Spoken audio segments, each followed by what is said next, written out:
Good evening, Commonwealth, and thanks for watching the Channel 2 News. I'm Ashley McDowell. Let's take a look at tonight's top stories. A resolution is passed by the House that requests help in exempting the CNMI from the cockfighting ban. Also tonight, a new trial date is set for the mayor of Rhoda and his co-defendant. And we tell you about a beer that has a large group of Pacific Islanders on edge. In sports, for soccer, there's light at the end of the long and winding road. Stay with us, these stories and more are next.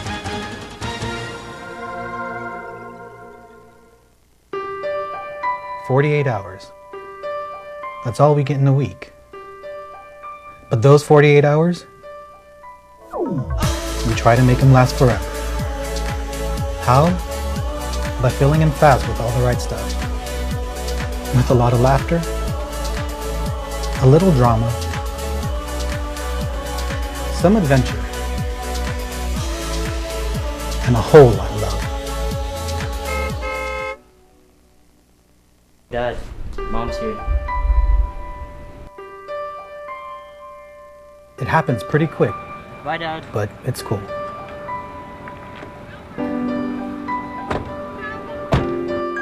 Because the rest of the week, we talk about our plans You want to go to the beach? on how to make the next 48 hours last us a lifetime.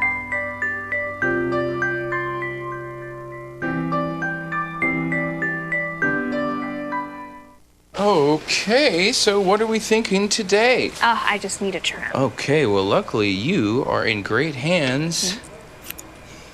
Perfect. The $1 stylist deal. Is that it? That's it. Or you could get a real deal. McDonald's buy one, get one for $1 deal is here. Buy one of your faves and choose another for just an extra buck. Choose from the Big Mac, filet of fish, quarter pounder with cheese, and 10-piece chicken McNuggets, but only for a limited time.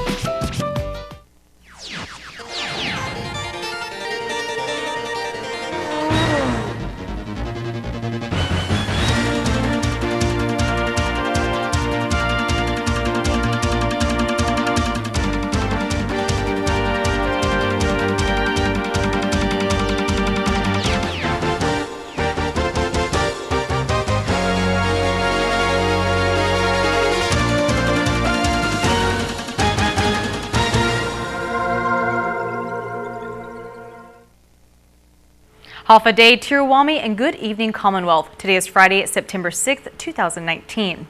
We have breaking news. The fiscal year 2020 budget has just passed the House of Representatives and is now off to Governor Ralph Torres for approval. Also on Capitol Hill, House Joint Resolution 21-6 is passed by the House with 13 voting yes, 3 voting no, and 1 opposing to vote. HJR 21-6 is requesting Congressman Khalili Sablan to introduce an amendment to the Agriculture Improvement Act of 2018 that would exempt the CNMI from the ban on cockfighting activities. Representative Ed Probst says he refused to vote because of his introduction of the Animal Protection Act. This House Joint Resolution is basically telling U.S. Congress that we want to make our own set of rules when it comes to banning or allowing cockfighting. And essentially, it's a difficult thing because there are a lot of legislators who support cockfighting and actually participate in it. And if I were to exclude or slam cockfighting, we wouldn't have absolutely no chance of the Animal Protection Act ever passing the Senate. So it is sort of the thing that we had to look at the greater good at this point. The Department of Public Safety has arrested an individual for auto burglary early Thursday morning. An officer was patrolling the village of Chalankanoa when he noticed a vehicle with the door open in the middle of a dim-lit parking lot. The officer approached the vehicle and asked the individual named Kason Peter, who was searching through the car, if he owned it. Peter stated he did not own the car and that he was just searching for a cigarette. Then he fled on foot. Peter was soon after apprehended by an officer after he was uncooperative and continued to yell profanities. Peter was arrested and transported to the Department of Corrections, where he was booked and detained.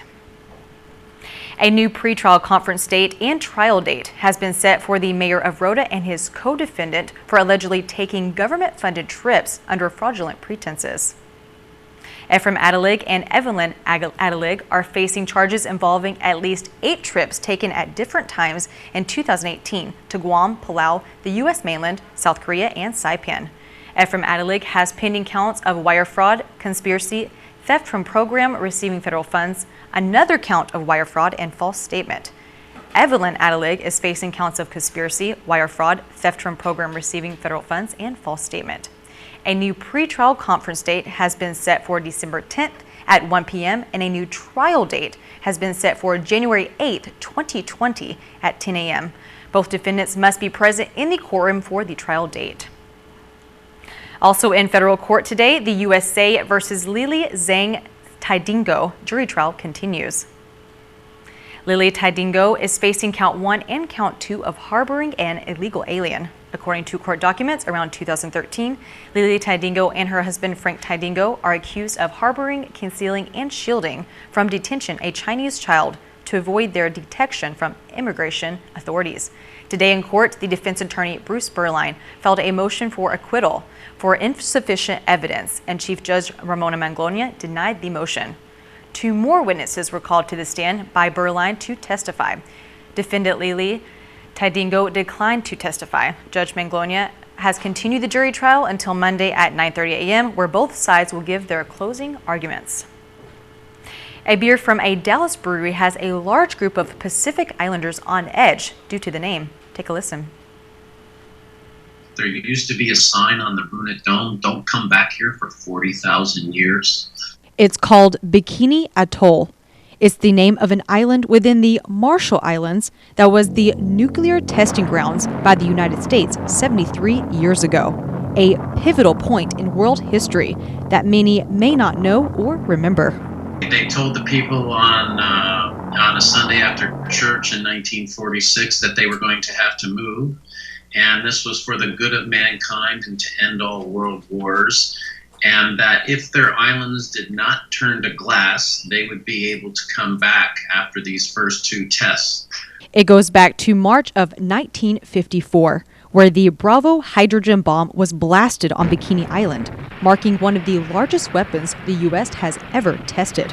They didn't warn any of the Marshall Islanders here in the Marshall Islands that this weapon was going off. They told their own people, their military people, to go below decks on the ships, close the hatches, prepare, this is going to be a massive weapon. All the Marshallese people to the east on Rongelap and Utrecht, they were not told. And so on March 1st, 1954, this weapon goes off. It's massive. It's 1,000 times the size of Hiroshima and Nagasaki. It sends this huge cloud of ash. It vaporizes 3 islands, sends a huge cloud of ash into the sky, about 100,000 feet. It drifts to the east, and these people in Rongelap and Utrecht, they wake up that morning on March 1. They call it the Day of Two Suns. The sun was rising in the east like it normally does, but there was also a sun rising in the west where this weapon had gone off. And then it started to snow, and the children started to play in this. And they immediately got the effects of high-level radiation burns. Their skin was starting to peel off. Their hair was falling out. They were throwing up. No one really understood. No one had told them anything. This changed many lives of people from Bikini Island forever, as Marshallese people cannot return to the island today due to lingering radiation from the nuclear weapons. The Bikinians were told by Lyndon Johnson, President Lyndon Johnson, in the late 1960s on recommendations for the Atomic Energy Commission that Bikini was safe and they could go back. My wife and her entire family, when she was a little girl with grandparents, a lot of them moved back because they really hated where they live now. It's this little tiny island, Kili. It's not an atoll. It's one single island. It's very hard to fish there. So they all moved back to Bikini. The President of the United States on the front page of the New York Times was telling them that it was safe, and they went back. And within no time at all, what they discovered was people, because the ships did not go very frequently up to Bikini because it's so far away, which is why it was used for the testing, people started eating more and more local food, and the problem was that food was contaminated with cesium-137, so they were ingesting this all the time. And then when they went up and did whole body counts in the late 1970s, these U.S. government officials were like stunned that from one year to the next, there were like these 100% body burdens in their bodies of cesium-137. So they were again evacuated. Leaving a long history of distrust between the island and the U.S. And while many long-term effects have been physical, Jack says the main effect has been psychological. It just really gives this really poor attitude towards life because they feel like they've been robbed and cheated, and they have. And to overcome that is sometimes, and I know because of my own family, to overcome that takes an incredible amount of work by parents and grandparents, because these kids can be just so, they learn almost from, the time they're born and growing up. Everything should be done because they got cheated. And what has many from the Republic of the Marshall Islands upset recently is the release of a beer from the Dallas brewery, Manhattan Project Beer Company, who named their beer Bikini Atoll. The beer was released 2 years ago, where people from Bikini Island say they feel disrespected. They need to know why this is disgusting and why this shouldn't be done. There's no 9/11 beer. There's no Nagasaki or Hiroshima beer. Take your pick. There's been a lot of horrific events over the course. There's no Chernobyl beer. There's been all these horrific events. Why is it that we get to make fun of bikini? And that was the insult there. Manhattan Project Beer Company gave a response on their Instagram stating, quote, "Our beer named Bikini Atoll was not created to mock or trivialize the nuclear testing that took place in the Marshall Islands." The beer company proceeded to say they were sharing a response because they have received, quote, "significant harassment and death threats," and that no further action would be taken. And that is exactly what is occurring. They're not responding.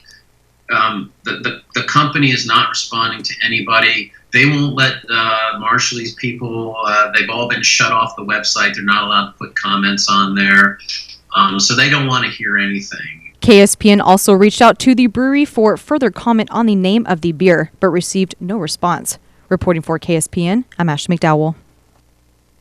Coming up, we head to a cafe located in Garapan for local bites. Find out what we're cooking up after the break.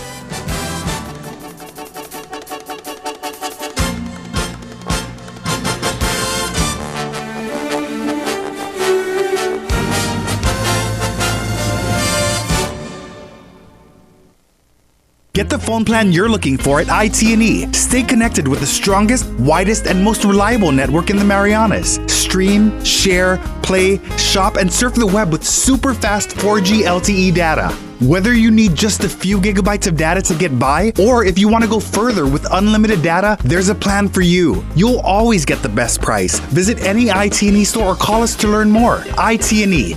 Explore your world.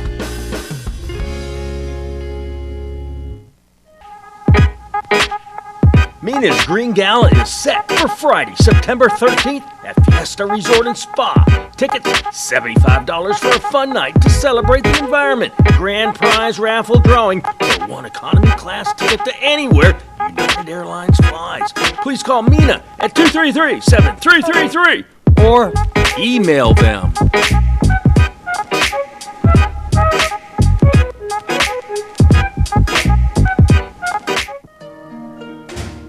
You deserve more. I know it's been hard. Come on, let's go for a ride. Hi, welcome to Dow Rent to Own.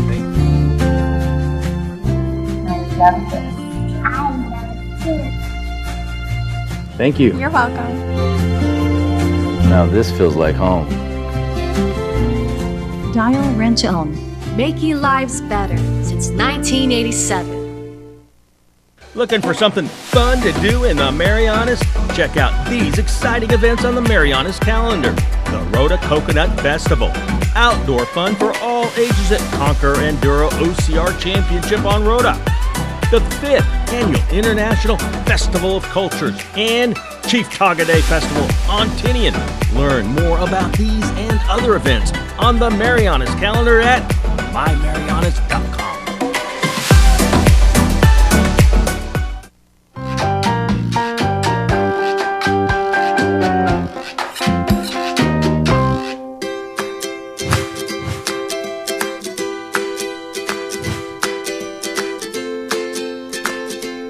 It's new, it's local, it's located right here in Garapan. It's MC Cafe. And on this edition of Local Bites, we get a twist of local art. Now let's get on inside and check out some of their creations.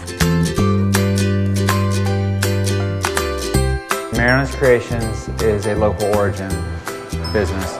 We operate a cafe, a bar, and a shop. And the idea is to provide a platform to producers who make local products made in the Marianas, for them to showcase their products.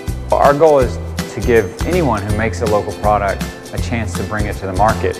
When you come to Mariana's Creations and purchase a product, you're going to know that you're buying from someone who lives here in the Marianas and that your purchase is going to help that person. We sell small plates and all, again, locally sourced. Some of the things that we offer are momos, which are dumplings. We offer those in meat variety and also in a vegan variety. We also offer veggie fritters and some options that change day to day. And now we are here inside of MC Cafe, and I'm here with Elena, who is going to teach us how to make pakora. So what is pakora? Pakora is basically a veggie fritters where we put some of the local vegetables and some seasoning to it and deep fried. Who doesn't love deep fried, right? Oh my goodness, I love fried food, of course. I'm from the South. So we start with an onion. About how much the onion goes into this? If this is a small batch, maybe four or five pieces, so just one onion is fine. So this is the green onion, and this is very local. Right? Yes. Sometimes we have it from our farm too. Oh wow, that's nice to bring it from home. Yep. Cilantro is overpowering also sometimes, so, but when it's fried, it's not going to be thick enough. It just dials it down a little bit. So this is handful of it is good enough. The eggplant from our farm. Oh, and you guys brought this from your farm? Yeah. Very nice.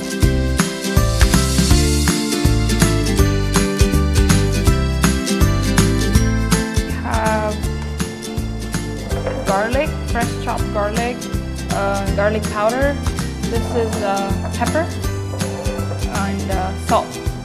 And this is ground chickpea flours. A big container of rice, but let's do it. Yep. Some garlic. You want the powder. Just a little dash of pepper and a little dash of salt. So just add some of the chickpea flour to it. Just a little bit of water to start, and then just mix it. So yeah, this is just nice and thick, sticky. Mix it all up. Yep. Now here we're ready to to fry some of the veggie fritters, which is pakora. So we just make a little ball out of this spoon. Yeah, how's that? Perfect. Good. Okay. Yeah, you can just drop it in. Nice. There we go. Awesome.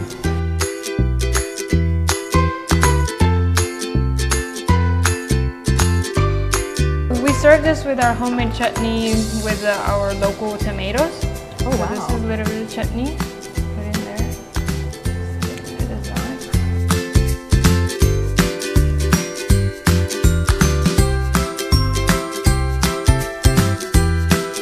And any kind of local food is always great accommodated by a local drink. So Jay, what are we making drink-wise? This is all local, right? Today we're going to make our basil gimlet, which is a drink made with almost 100% local product. We're going to start here with coconut vodka made by Mariana Breeze right here on Saipan. Now we're going to add fresh lime juice.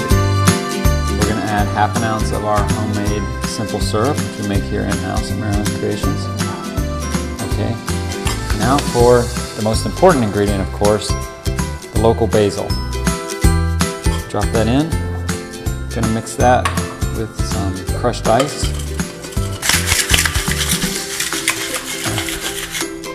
This is a really nice and refreshing drink on a hot day. All right, now let's give this local bite a try.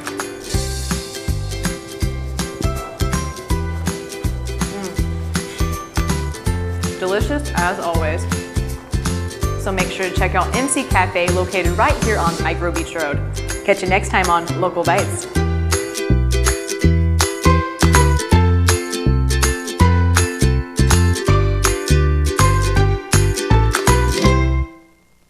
Ashley. It always looks good. All right, coming up in the KSPN2 Sports Report, well, it's Friday, and you know what that means. Right, tomorrow's Saturday.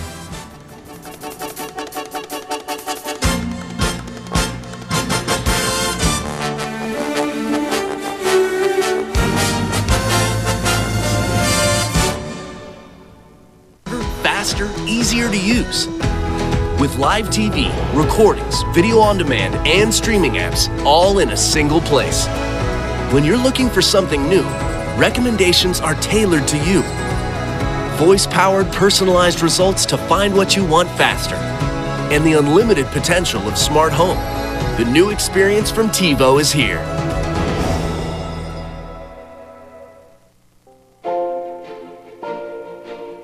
Welcome to the Marianas Eye Institute.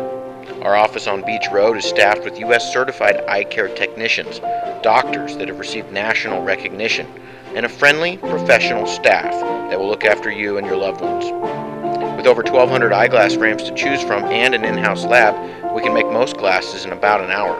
And we even feature a mobile clinic to bring eye care to you. Keep your eyes healthy and strong with professional eye care at the Marianas Eye Institute. Traveling or laying over on Guam? Don't wait around. Zip into Guam Adventures Zipline Park inside the Hilton Resort and Spa. Guides will take you through a series of zips, starting with a mountain course and then zip over the ocean with spectacular views of Tumon Bay. 6 zip lines in all deliver a thrilling experience, and it's family friendly, so bring the kids ages 6 and up. You'll love the security of double lines and a new braking system to make riding smoother. The towers are named after the islands in the Marianas. We call it the Island Hopper. Your guides will teach you what you need to know to soar through the jungle with a bird's eye view. Best of all, for residents of Saipan, Tinian, and Rota, you can book this experience at 20% savings. Log on to GuamAdventures.com and during checkout, use offer code HAFA20. Book it and zip it today. We'll even pick you up.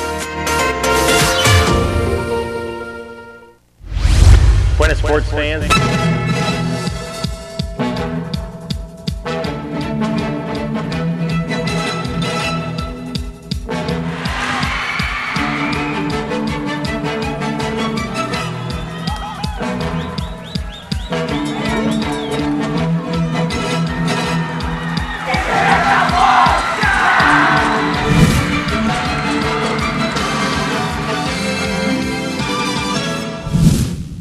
Buenas sports fans, the ultimate goal of NAMIFA is to become a member of FIFA. That's the World Soccer governing body, and with that comes all kinds of benefits. But like a child growing up, NAMIFA will have to take baby steps before it can run. World Soccer is divided into 6 FIFA confederations. By its geographical location, the Northern Mariana Islands could be in Oceania or Asian Football Confederations. The NMI went with Asia because tournaments are closer. Each confederation consists of federations. The NMI's federation first joined the East Asian Football Federation as a prerequisite to joining the AFC. After more than a decade of waiting, the NMI's pending application is expected to be approved when the AFC Congress convenes next April. Yesterday at the U16 send-off ceremony, AFC International Relations Officer Purushottam Patel gave NMI officials and those in attendance the uplifting news. Over the past, they are our associate member and they are going to be the full member by 2020. Our support will be there for sure, and even for your quest to get the full membership of FIFA, we will be supportive to you. FIFA has 211 members. AFC has 47. Cattell says the NMI, understandably, will start at the bottom. You are one of the beginners. So just focus on the improvement of your team, your performance. Forget about the result. 30-40 years ago, Japan was also not getting the result they wanted. But you need to play for the future, and you need to concentrate on the improvement of yourself. Also at the send-off ceremony, President of Maldives Football Association, Bassam Adil Jalil, who addressed the U16 national team before the AFC tournament in Jakarta next week. I would like all the boys to know that just play with your passion for the game. Don't bother about the results. And like your president said, respect the game, respect the opponents, respect the referees and the rules of the game. And I think you will have a good future in football. The MIFA president, Jerry Tan, recognizes the importance of off-island competition. One of the reasons why we're able to grow and develop the sport rather quickly is really because of the invitation from both EAFF and AFC. We started with the earlier part of our program. Most of our tournaments are from East Asia Football Federation. But for many years now, we are also invited to AFC tournament for both boys and girls, and sometimes also women's and the men's program. Although not formal members of AFC, it's through their invitations that the competitions have been made available to the NMI. This kind of tournament that we are able to participate is really at the invitation of AFC. So we're really lucky to have that kind of support coming from AFC for many years now. Governor Torres welcomes these opportunities for NMI youth. I'm here standing as your governor and to tell you how proud I am. When you hold that flag and you walk out that field, you don't just represent CNMI. You represent all of us, the future. You are putting the CNMI on the field. And Tan welcomes the news of its impending AFC membership. We all like to win, but winning, losing is not the most important. It's really, be part of a much bigger venue at AFC. Anytime you join AFC, that's the highest level for the Asian football. Well, we only had one game this week, so when we went shopping for the top plays, the cupboard was bare. And my favorite football team, the Sharks, lost that one game. Oh well, we got to eat something.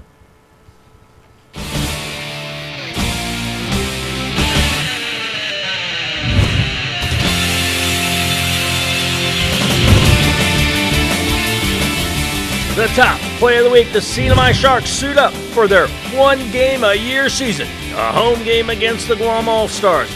Yeah, the Sharks lost by 5 touchdowns and snapped a one-game winning streak. But hey, fans and players get the chance for a Saturday on the gridiron. And that's good enough for us.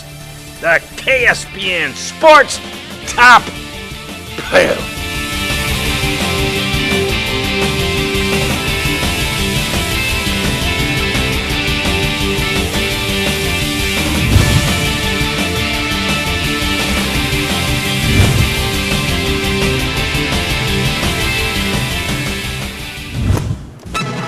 Here's the windup and the pitch. I don't believe what I just saw. So what are you going to do this year? At Gold's, a dedicated fitness studio with a cushioned floor is perfect for group exercise. The cardio room features a variety of treadmills, bikes, steppers, and ellipticals. Fitness machines will help you achieve your goals, and the largest free weight area on Saipan gives you comfortable space to work out. Gold's Gym team is ready to help you get to your goals. Try harder. We know you can do it.